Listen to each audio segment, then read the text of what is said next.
So sitting here with Dr. Weldz, aka Austin. Self-proclaimed doctor. Self-proclaimed doctor. I got my doctorate behind a Wendy's off airline in Houston.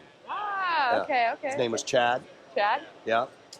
There's an NDA into that. He's not gonna. You'll have to find your Chad and get your own doctorate. Find my own Chad and my own. Okay. Yep. So Danea Buschkoetter here with the Edge Army at Fabtech 2023 here in Chicago, and a couple questions for you. What's up? All right. So how did you get your start in the welding industry? What did you start doing? First off, I'm sorry I'm so hoarse. I've been talking You've been in front of a camera all week long. I feel like a burnt up piece of stainless right now. Like I'm carbide precipitation all in my throat. So pardon me for that. So I grew up, and I honestly credit a lot of my welding skills or hands-eye coordination to video games. I really do. Mm-hmm. And so I played video games throughout my entire middle school. And, yeah, it was a big thing. It was like all I wanted to do was play video games. But I didn't know where that was going to transition. And I also personally, my parents were split up as a young age, and I went to go move with my dad. I wanted to go learn how to be a dude, and it was in a rural East Texas area where the ag and FFA was super alive and super popular. It was the cool thing to do? I wouldn't necessarily, it was just, they were pushing it through the schools. Like, this is very important. We should be making sure that kids are interested in it. And so they were like, what electives do you want my freshman year? Like, what do you want to do? And I was like, well, what can I do? They're like, well, you can do wood shop, or you could do band or choir or welding. And I was like, I can burn stuff for a whole hour in the day. Y'all just let me play with fire. Like, y'all legally are letting a 13-year-old play with fire. And they're like, yeah. I was like, sweet.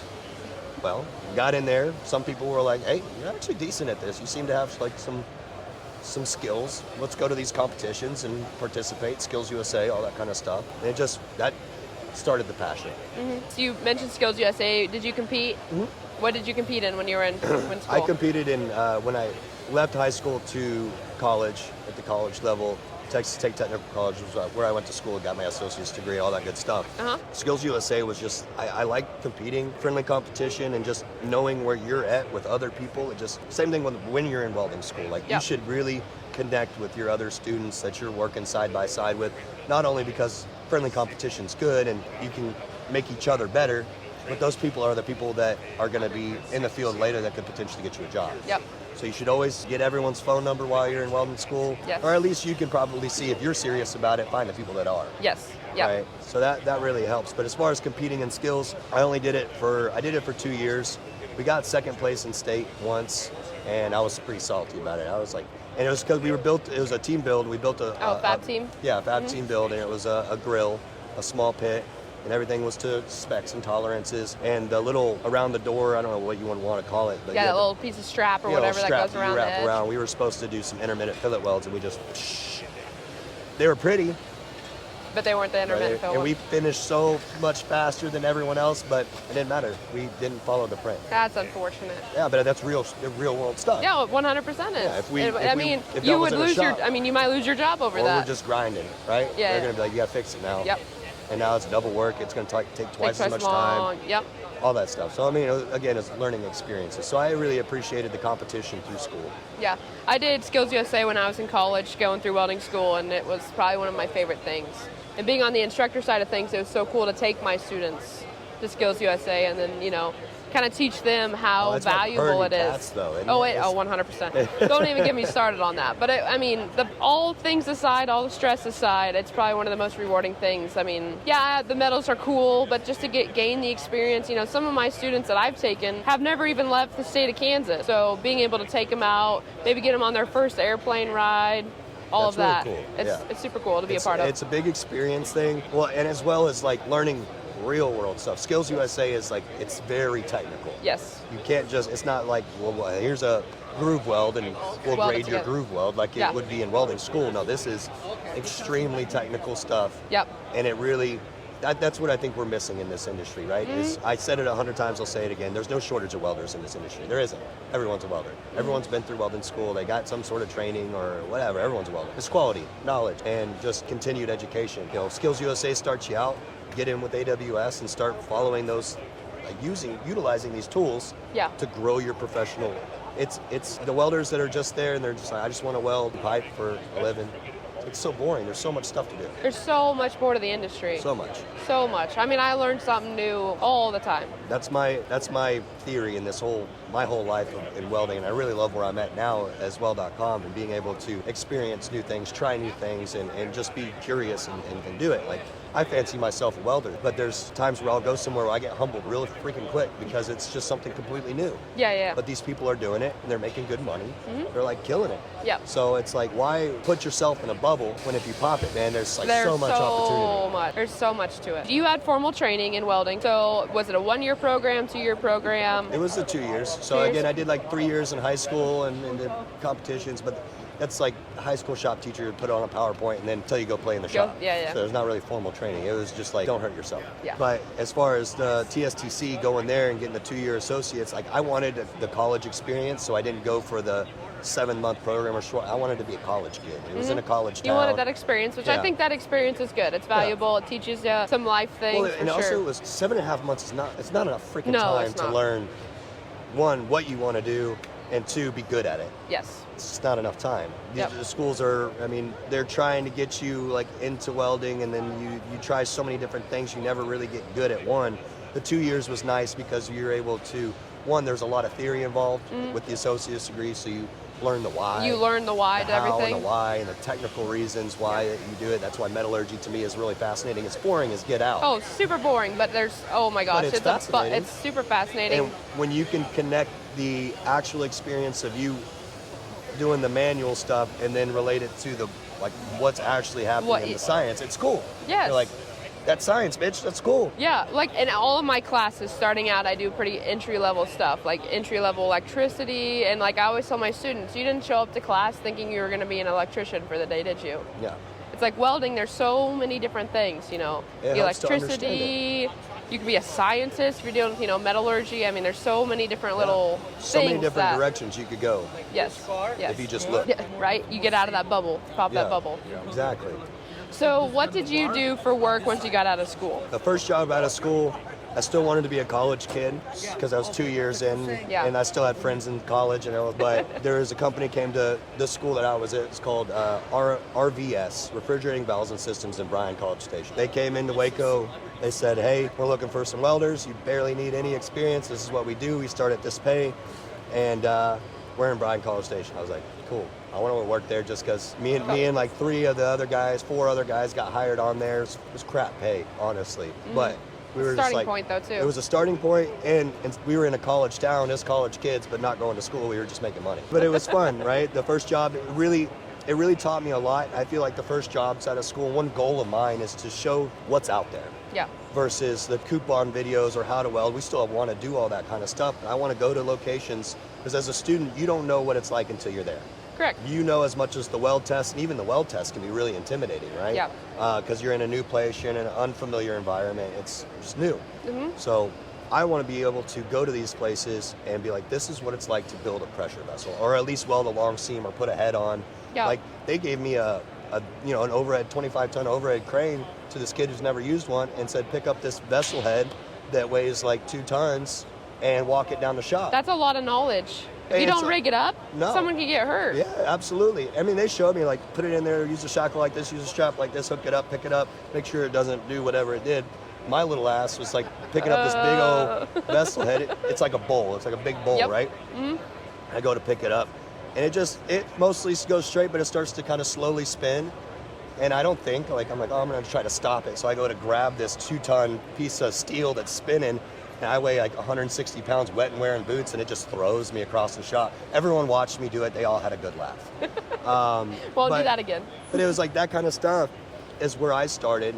I had to read this blueprint that looked like Japanese to me. They let me shadow a welder there for 2 months, and it was really handy to have that opportunity. You read this big blueprint, you have this big tank, big shell, you have all these parts, all these numbers, and it's just really overwhelming until you isolate each task for the day. Yep. And then it's not so bad.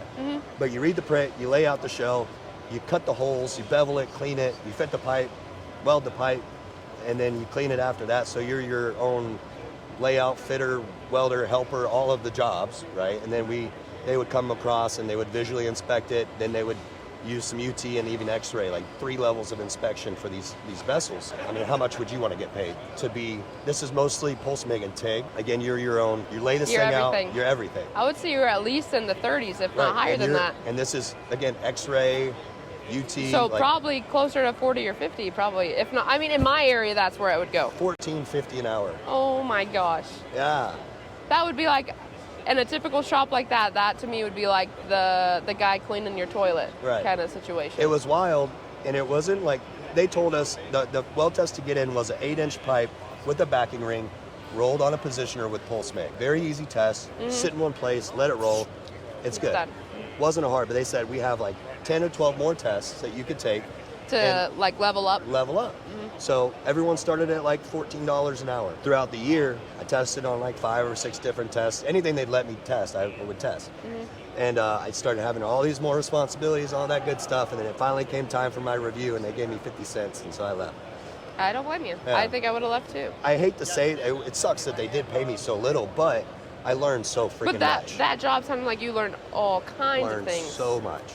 All kinds of things. Absolutely, and it was very valuable to me, and that's what new guys, new ladies need to know about going into the industry. Like, just because you may not get paid a lot right off the jump, it's probably not going to even happen that way. The likelihood of you making 40 and 75. If you go in thinking you're going to have that mentality right off the bat with no experience, your cockiness needs to be humbled just a little bit. Just a little bit, yeah. But also 14 is pretty. Well, nowadays 14, you could go work at McDonald's for more than that. Yeah. But they had like your benefits. You were employees owned stock to the company there. Like you could put yourself in. Yeah. No, it was a good company as far as all the benefits. And when I told the president I was leaving for more pay, I was actually going to go be a helper on the pipeline for like $22 an hour. 22, depending on the state and the union that I was working with, it was 22 to like 36 as a helper. It was like, I'm going to go there. Yeah. A lot less responsibilities and a lot less stress. But the best thing about that shop was I could fuck one right up, and they'd be like, "Can you just fix it?" They wouldn't fire. That's good though. Later on in life, to me, it seems like if you make a mistake, those like repairs that you have to do are oftentimes where you learn a lot of things. Way more. No one learns from doing great. No, I mean that's how you learn is by failing. Yeah, and later on in life, working in a production fab shop with a lot more experience, I make a mistake twice in 6 months and they fired me. And it was like, damn, that was harsh. But that's coming into this, you got to know, you got to find that place that'll let you make those mistakes. Yep. And understand that you're new and you're green. And then later on when you get experience, don't be complacent. That's what happened to me. Yeah. That's why I failed a couple welds, was because I was just cutting corners, getting lazy. It was really repetitious. I didn't like it. Didn't like where I was working. And then it just showed. It showed in my craft. Yeah. So there's a lot to that. Yeah. What made you want to go to weld.com, kind of be on the social media press side of the industry? So I started this whole social media avenue when Scott Robbie came and worked at the same school I was teaching at. And he came to teach. And he had a following, and I was like, oh my God, I know who you are. You're so cool. You're fangirling? Fangirled the crap out of Scott. And I was like, dude, how can I do what you're doing? And he said, just start. Start. Yep. Get involved, stay consistent, just be there. It's just like any other job. Show up. Yep. Show up and do the work, and then it'll come. Right? It took 5 years for my own personal Instagram to get 10K, 6 years. And then the next year it went to 80. It grows. Like, I didn't know how it happened, but it grew.